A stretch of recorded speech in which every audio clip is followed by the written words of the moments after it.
and welcome back to my channel. I'm the Epileptic Explorer, and today we will continue our reading in Painkiller by Barry Meier. This is a book that talks about the opioid crisis. It talks about the um, fentanyl, all those narcotic drugs that people should not be using, that are dangerous, that have killed people, and it's basically a history of all how it all got started with Oxycontin and the dangers of using narcotic drugs, especially those people that are very addicted to said narcotic drugs. So, um, there is a Netflix series on this. I have yet to watch the video or the videos movie. I'm not sure. Anywho, um, I'm hoping to see that eventually. But before we begin this, my previous live stream ended very abruptly because I lost Wi-Fi, and I think the iPad just heated up just a bit. But that's okay. We came shy of finishing chapter 2. So what I'm gonna do is I'm gonna go back because after listening to the video, I'm gonna read the paragraph that I was in before the cutoff, the beginning, because I was in the middle of the paragraph before I was cut. And so what's gonna happen is I'm gonna read the beginning of that paragraph again, and then continue to finish chapter 2. So, and hopefully, if we have time, we will read chapter 3, as long as I'm not cut off. Hopefully, this is not a thing that will happen continually. But anywho, I hope you all are enjoying this series of videos, and that we will go ahead and continue reading this book. So, without further ado, let us continue reading Painkiller.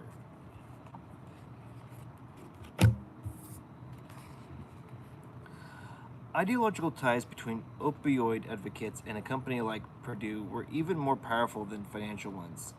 Many experts calling for a more aggressive use of narcotics viewed Purdue not as a profit-seeking enterprise, but as an ally in a noble social cause, the betterment of pain treatment. I view them as our colleagues in education, Kathleen Foley, Russell Portnoy's colleague at Memorial Sloan Kettering, said in a 1986 interview. It was not the government that wanted to educate. It was not the National Cancer Institute that wanted to educate. It was the drug company that wanted to improve pain management. Pain experts would find these ties hard to shake when Oxycontin abuse exploded. Many doctors watched with dismay as the agendas of professional groups like the American Pain Society shifted to reflect a pharmacological approach to treatment. The APS should really stand for the American Pharmaceutical Society, and said one clinical psychologist. The influence of those championing non-drug approaches to chronic pain was fading for other reasons as well. Studies indicated that chronic pain patients who entered multidisciplinary programs at places like the University of Miami emerged improved, but had higher relapse rates. The era of managed care was also in full throttle, and those treated pain faced the same economic pressures as psychotherapists. Insurers were willing to pay for bills, but not for the therapy and rehab regimes at multidisciplinary centers, which could cost up to $20,000. A few voices of dissent were raised. In 1996, paper published in the Journal of Pain and Symptom Management, one pain specialist, Dr. Dennis Turk, argued that the views of the opposing experts, the advocates of a multidisciplinary approach to pain management, and those favoring opioids, were both mistaken because their perspectives had been molded by small, unique groups of patients.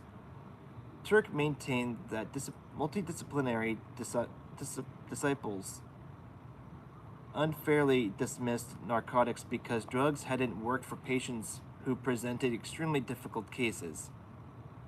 He cautioned that opioid champions were projecting their experience based on an equally limited group, cancer patients, across the wide realm of pain sufferers. In that same publication, a leading authority on substance abuse, Dr. Shedden R. Savage of Dartmouth Medical School, sounded a different warning. Savage argued that the typical rate of substance abuse found in the general population a range of 3 to 16%, with 10% the most referenced figure, might also hold true for pain patients put on strong narcotics for long periods. She also noted that the risk of addiction in pain patients was likely to rise the longer they used opioids. It is tempting to dismiss all concerns regarding therapeutic opioids use as irrelevant, Savage wrote in 1996, adding, "That would clearly be a mistake. Many pain specialists who enthusiastically embrace the possibility of long-term opioid therapy for the treatment of chronic pain have been startled by the unanticipated consequences of such use, which were not observed in previous experience. With acute pain and cancer pain because the clinical variables in each of these settings differ significantly. Historical cautions regarding opioids use are not without basis. Around 1900, Russell Portnoy made a trip to the headquarters of Purdue, then located in Norwalk, Connecticut. He met with top company executives and scientists and urged them to develop a strong, long-acting opioid that doctors could give to chronic pain patients. Portnoy would later recall that company officials did not appear enthusiastic about his idea. He said he suspected that the reason was simple. At the time, both doctors and patients thought of long-acting opioids such as Purdue's MS Contin was as drugs of last resort that carried the stigma of terminal illness. "I never heard back from them," Portnoy said. "I just assumed that it was too hot. The connotation was too negative." By the time of Portnoy's visit, however, the idea for that drug, which would be called Oxycontin, was already in Purdue's drawing board, and the company would soon launch a massive campaign to change how doctors thought about narcotics. Portnoy had laid groundwork for his campaign, but the little-known family that owned Purdue, the Sacklers, brought something indispensable to the effort: a mastery of pharmaceutical marketing. Years later, a sales rep hired by Purdue to promote Oxycontin recalled the initial meeting with one of the three Sackler brothers who had helped start Purdue, Dr. Raymond Sackler. He was already 80, but he tried to meet with new hires. Raymond Sackler waxed enthusiastic during the rep's visit to his office about the prospects of Oxycontin and how it could turn Purdue into a pharmaceutical powerhouse. "Oxycontin," he declared, "is our ticket to the moon."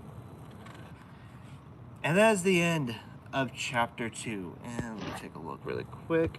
Okay, yeah, we are at 58% of juice on this thing right now. I just wanted to do this quick video only because we were short on the chapter, and I wanted to see if we could continue, but with the juice of it being repeated. Yeah, it's a little warm right now. I'm hoping to. Let's see. Do I have time to continue on? I want to continue on. I really, really want to continue on with this book.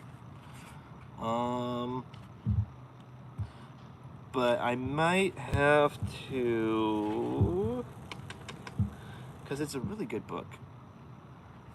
yeah, I think just for the sake of the next video, because I'm guessing each book is roughly going to be an hour length, so we'll just call this one a day for right now, and I'll add this onto Monday's thing as well. So please, please, please, please, if you haven't got a copy of this book, please, I urge you to pick it up because it is a phenomenal book. So I hope you all enjoyed the video. I know this is a shorter video than the one I just did earlier, but due to the fact that I don't want to risk of there being another shortcut, and since the next one's gonna be an hour long, I don't want it to shorten it because this book is really, really good. I don't want it to, be short-lived. The video be short-lived. So, anywho, I'll go ahead and set this up for Monday as well, so you will all get to enjoy this book when, this chapter when it gets sent out on Monday. So, anywho, I hope you all enjoyed this video and the last video, and I hope you all have a fantastic evening. And just like in the previous comment that I wrote in the previous video, please like and subscribe to my channel. Give this video a thumbs up, please. It helps my channel a lot. And for those of you that are new to my channel, that this is your first time viewing my videos, please subscribe. I have a lot of, I'm trying to go through a lot of books, going through reading books like this one. I'm going through books like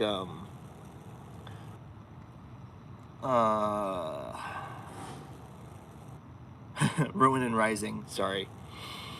Ruin and Rising, I'm going through different books. I'm going through a series of unfortunate events, a lot of books. I'm trying to get through as many of these as possible by the end of the year. So, anywho, hope you all enjoyed this video. And like I said, please like and subscribe. And press the bell icon so that way you can get notified for my next video coming up. So, I hope you all enjoyed this video. And I hope you all have a fantastic morning. So, we'll see you all in the next video. Hope to see you later. Bye.